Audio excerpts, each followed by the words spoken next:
This is the Horse Radio Network.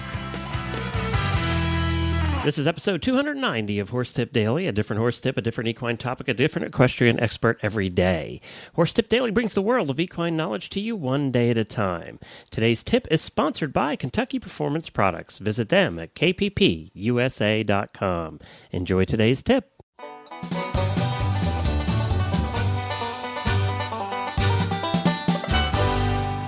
Hi, Glenn the Geek back with you from Lexington, Kentucky, and you're listening to Horse Tip Daily. Well, today we have back with us Rick Gore from Rick Gore Horsemanship.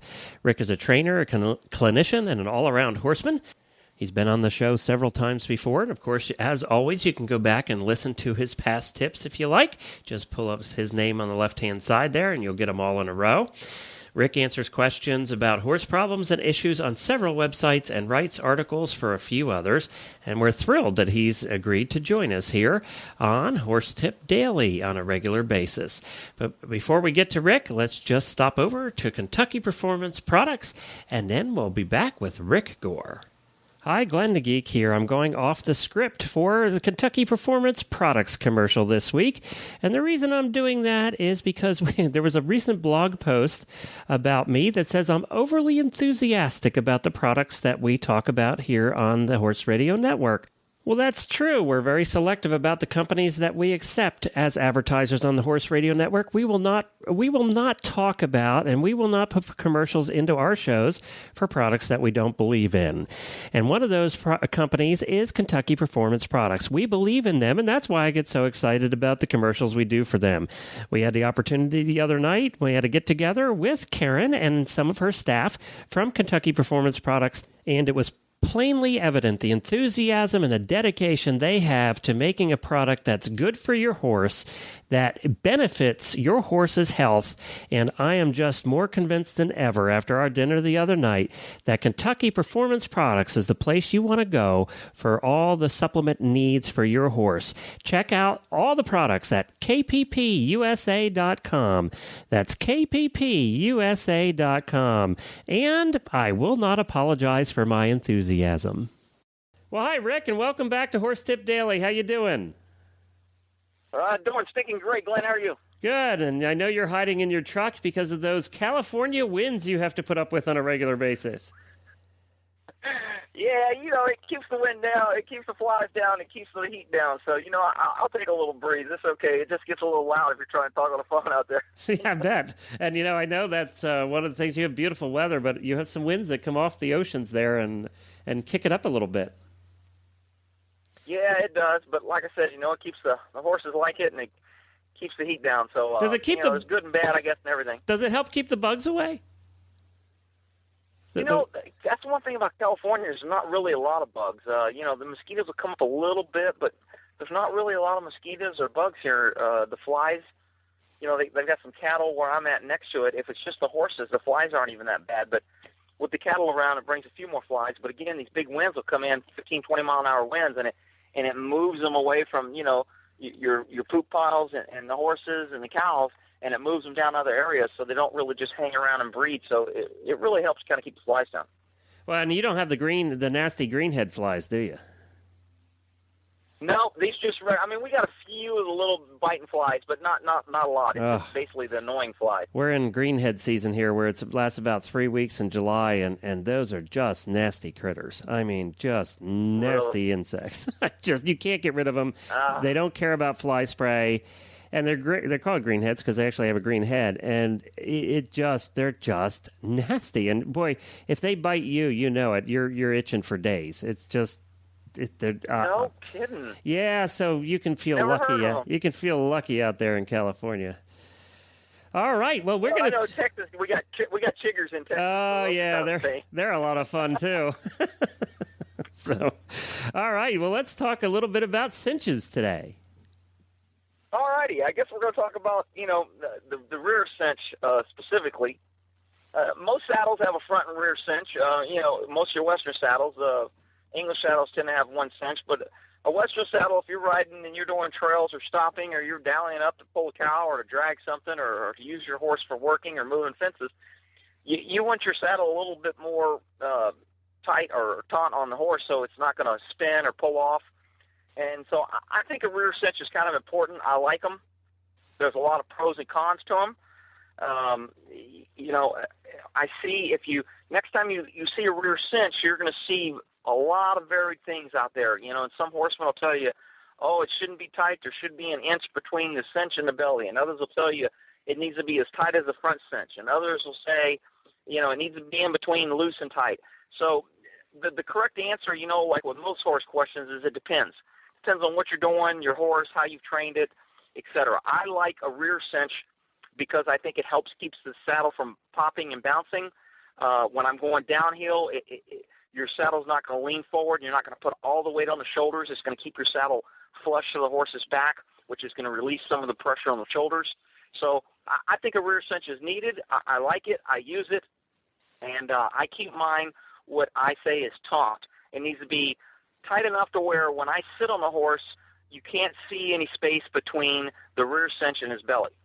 The problem with having it too loose, and I would probably say 60 to 70% of people have their rear cinch too loose, in my opinion, because you look back there and they don't want to put it too tight because, there's a theory out there, oh, that's a bucking strap, and if you put a rear cinch on a horse, it'll make him buck.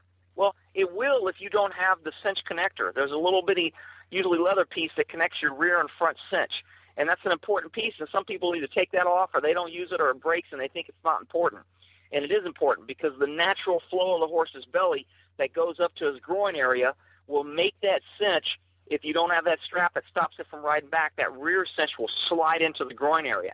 And then it will become kind of a bucking strap because it'll irritate, hit the groin area, and the horse will naturally want to buck and kind of like, what is that in that sensitive area? And he'll try to kick at it and try to buck it off.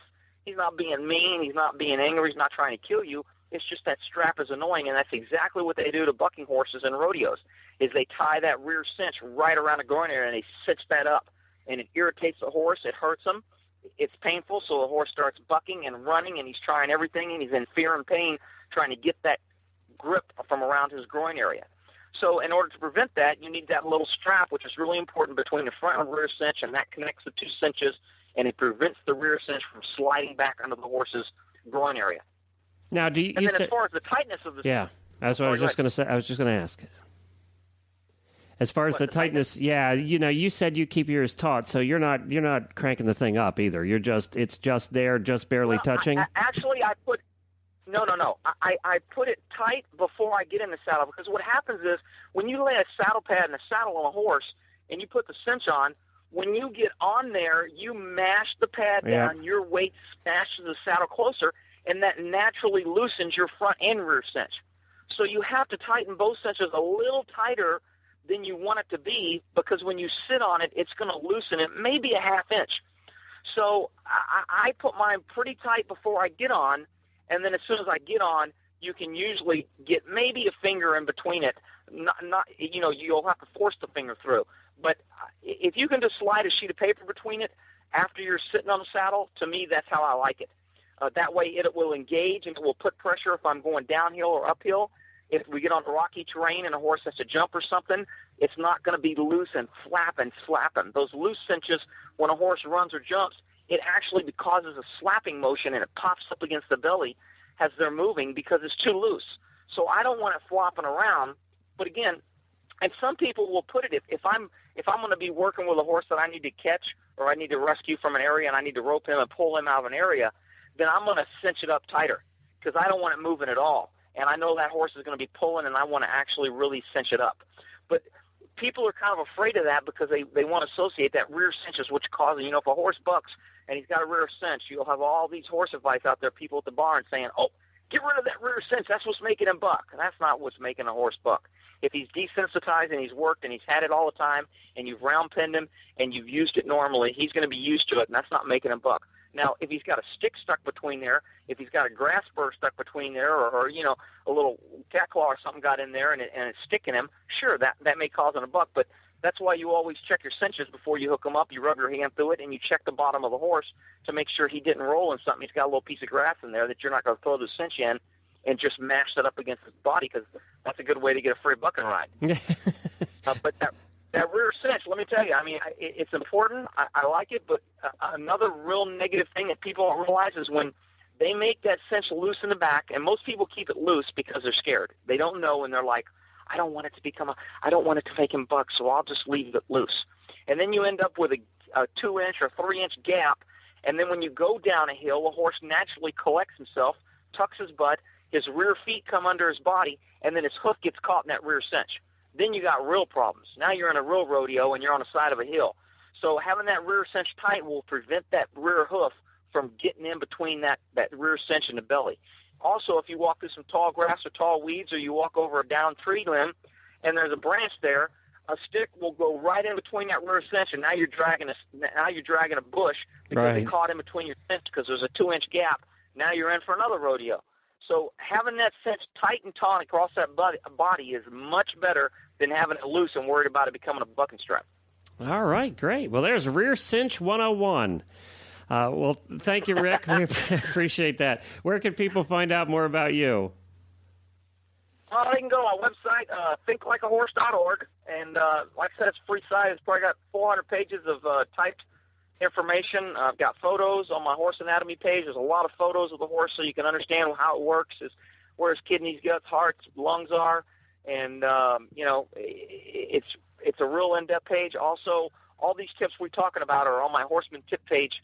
If you go to the website and go to the Horseman Tips page, you can find most of the tips that we talk about here and some other things that might help you out. Well, great, and there's also some funnies on there, too. You have some horse jokes that are pretty good. There's a couple of horse jokes. I was just looking through some those. of them are, too. All right, thank you, Rick. We appreciate it. All right, you have a good day, Claire. Well, thanks again to Rick for joining us out there in California with his latest tip. We appreciate that on rear cinches. Don't forget, you can follow all the shows at the Horse Radio Network at horseradionetwork.com. We have 8 of them now, so check them out over there at horseradionetwork.com. And you can drop me an email at Glenn with 2 N's at horseradionetwork.com. Well, we'll be back again tomorrow with another new expert and a different horse tip. Until then, stay safe, everyone.